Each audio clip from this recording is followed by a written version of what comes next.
Durante años se instaló una idea bastante peligrosa dentro del fandom del anime, que si una obra empieza bien, ya está, el resto viene solo, que el éxito inicial garantiza calidad eterna. Pero la historia del anime demuestra exactamente lo contrario. Hay series que arrancaron con una fuerza increíble, que marcaron época, que definieron géneros y que después se encargaron ellas mismas de destruir todo lo que habían construido. No porque la idea original fuera mala, sino porque malas decisiones, prisas, cambios de rumbo o directamente falta de respeto por el material base terminaron pasándole factura.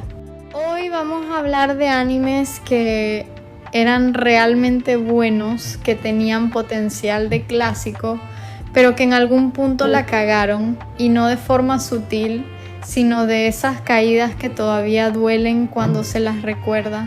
Animes que podrían estar en otro lugar si alguien hubiera sabido cuándo frenar, cuándo esperar o simplemente cuándo decir hasta acá. Tokyo Ghoul, de fenómeno oscuro a desastre narrativo. Tokyo Ghoul es uno de los ejemplos más claros de cómo arruinar una franquicia con decisiones apresuradas. La primera temporada fue un éxito inmediato. Tenía una estética oscura, una banda sonora potente, una premisa interesante y un protagonista que conectaba con el público. Kaneki era un personaje trágico, vulnerable, y su transformación estaba bien planteada. El anime no era perfecto, pero tenía identidad, atmósfera y una dirección clara. El problema llegó con la segunda temporada. En lugar de seguir fielmente el manga, el estudio decidió tomar un camino original.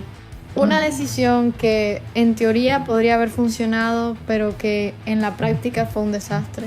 Personajes que actuaban sin coherencia, giros que no llevaban a nada y un Kaneki irreconocible no por evolución sino por contradicción. El anime empezó a perder sentido incluso para quienes no leían el manga. Y cuando parecía que podían arreglarlo, llegó Tokyo Ghoul Re. Ahí ya no fue solo una mala adaptación, fue directamente una falta de respeto. Ritmo acelerado, arcos enteros resumidos en un episodio, personajes introducidos sin contexto y una narrativa tan fragmentada que parecía asumir que el espectador ya sabía todo. La animación perdió impacto, la dirección se volvió genérica y la carga emocional desapareció. Tokyo Ghoul pasó de ser un anime con potencial de clásico moderno a un ejemplo de cómo no adaptar un manga. Todo por querer avanzar rápido, por no respetar tiempos y por creer que el nombre alcanzaba para sostener la franquicia. The Promised Neverland, cuando el apuro mata una obra. La primera temporada de The Promised Neverland fue excelente. Suspenso, tensión constante, personajes inteligentes y una narrativa contenida que confiaba en el espectador. No necesitaba grandes escenas de acción, porque su fuerza estaba en el juego mental, en la amenaza invisible y en la desesperación silenciosa de los protagonistas. Era un anime que entendía algo clave: menos es más. Pero la segunda temporada decidió tirar todo eso a la basura. En lugar de adaptar correctamente el manga, se optó por saltar arcos enteros, eliminar personajes fundamentales y condensar una historia compleja en pocos episodios. El resultado fue un collage sin alma. Todo se resolvía rápido, sin tensión, sin desarrollo y sin impacto emocional. Lo más grave no fue solo lo que se eliminó, sino cómo se hizo. Conflictos que en el manga tomaban capítulos enteros se resolvían en minutos. Villanos perdían peso, decisiones importantes no tenían consecuencias, y el mundo que se había construido con tanto cuidado se sentía vacío. El final directamente fue una sucesión de imágenes explicadas con diapositivas, como si el anime se rindiera y dijera: listo, terminemos con esto. The Promised Neverland tenía todo para ser una obra redonda, pero el apuro por cerrar la historia lo convirtió en uno de los mayores ejemplos de autoboicot en la industria. Sword Art Online, cuando el éxito te juega en contra. Sword Art Online no empezó como una obra revolucionaria, pero sí como una muy efectiva. La primera parte, Aincrad, tenía una premisa clara, stakes reales y un mundo interesante. Kirito funcionaba como protagonista, el concepto atrapaba y el público conectó rápidamente. El problema fue que SAO se volvió demasiado popular, demasiado rápido, y en lugar de tomarse el tiempo para desarrollar bien su universo, empezó a exprimir su propia fórmula.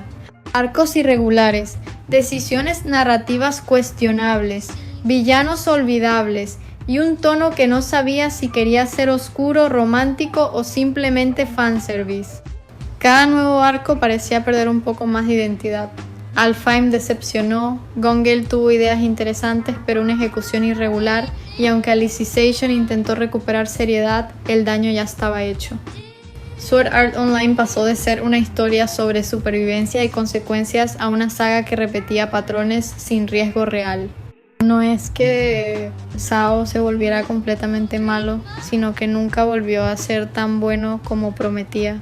El éxito inicial lo convirtió en una máquina de producción constante, donde la prioridad dejó de ser contar una buena historia y pasó a ser mantener la franquicia viva.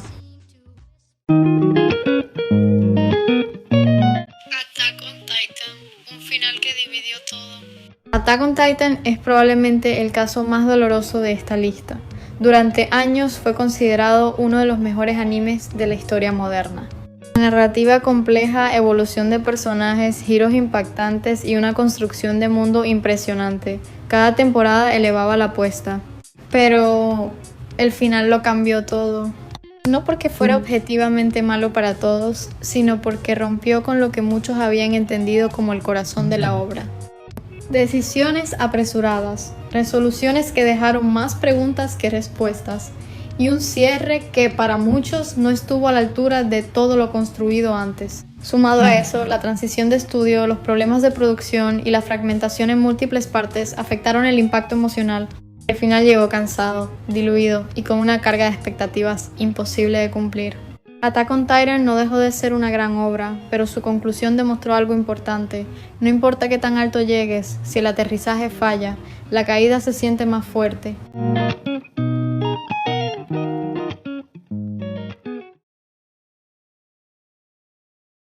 Todos estos animes tienen algo en común. No fallaron por falta de ideas, ni por ausencia de talento. Fallaron por malas decisiones, por apurarse, por no saber cuándo parar o cómo cerrar. En una industria cada vez más saturada, donde el contenido se produce en cadena, incluso las mejores obras pueden convertirse en víctimas de su propio éxito. Estos animes eran buenos, muy buenos, pero en algún punto la cagaron. Y eso los convirtió no solo en historias incompletas, sino en advertencias. Porque el anime no se trata solo de empezar fuerte, sino de saber sostener lo que construís.